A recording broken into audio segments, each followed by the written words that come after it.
એક ગ્લાસ દૂધ. પરદેશની આ વાત છે. હાર્વર્ડ કેલી નામનો એક છોકરો અત્યંત ગરીબાઈ સાથે ભણી રહ્યો હતો. નિશાળની ફી ભરવા પૈસા કમાવા માટે તે ફાજલ સમયમાં એ ફેરિયાનું કામ કરતો. એક સ્ટોરની વસ્તુઓ એ એક ઘરેથી બીજે ઘરે ભટકીને વેચતો. એ વેચાણના પૈસામાંથી કમિશન મળે તેમાંથી શાળાની ફી ભરતો. જો ફી ભરતા પૈસા વધે તો ચોપડી અથવા તો કપડાં ખરીદતો. એક દિવસ આમ જ ફેરી કરતા કરતા બપોરનો સમય થઈ ગયો. આકરો તડકો કેલિનને પરેશાન કરી રહ્યો હતો. એના થેલામાં થોડીક ચીજ વસ્તુઓ બચી હતી, પણ એ દિવસે તો વસ્તુઓ કોને ખબર કેમ પણ કોઈ ખરીદતું જ નહોતું.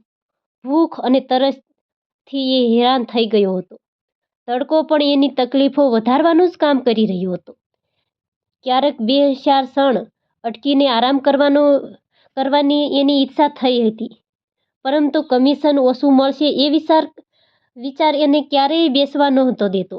થોડાક વાર આમ જ રખડ્યા પછી એને પોતાની ગરીબાઈ પર લાચારી અને ગુસ્સો આવવા લાગ્યો. હતાશ ભાવ સાથે એણે એક ઘરનું બારણું ખખડાવ્યું. એક સુંદર સ્ત્રીએ બારણું ખોલ્યું. મેમ, મારી પાસે વેચવા માટે થોડીક ચીજ છે. તમે કંઈ ખરીદવા માંગો છો? એના અવાજમાં નિરાશા, હતાશ અને થાક ભરેલો હતો. હા દીકરા, કેમ નહીં?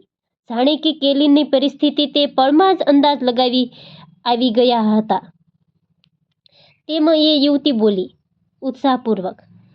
એણે કેલિનની બાકી બચેલી વસ્તુઓમાંથી થોડીક વસ્તુઓ ખરીદી પણ લીધી. કેલિનના મનમાં ખૂબ શાંતિ થઈ. તેનું મન શાંત થયું અને તરત કે કેલિનનું પેટે પોતાની ફરિયાદ શરૂ કરી. પેટમાં ગલુડિયા બોલવાનો અવાજ આવ્યો. આવતાની સાથે કેલી બોલ્યો, મેમ, એક ગ્લાસ પાણી મળશે? પેલી યુવતી કેલિન સામે જોયું. કેલિનના મોઢા પર એ ખાલી તરસ જ નહીં પણ ભૂખ પણ છે એવું સ્પષ્ટ દેખાતું હતું. એ બોલી, તને ભૂખ પણ લાગી છે બેટા?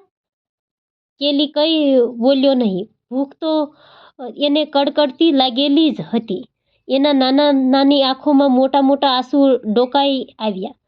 પણ એમ આંસુ પાડી જવા દે તો એ કેલી શ્યાનો તરત જ સ્વસ્થ થઈ ગયો. બહાર નીકળે એ પહેલાં જ આંસુને પાછા ધરબી એ બોલ્યો ઉઠ્યો. ના મેમ, ફક્ત પાણી જ જોઈએ છે. મળશે? આટલા નાના બાળકની ખુમારી પર યુવતી આફરીન થઈ ગઈ.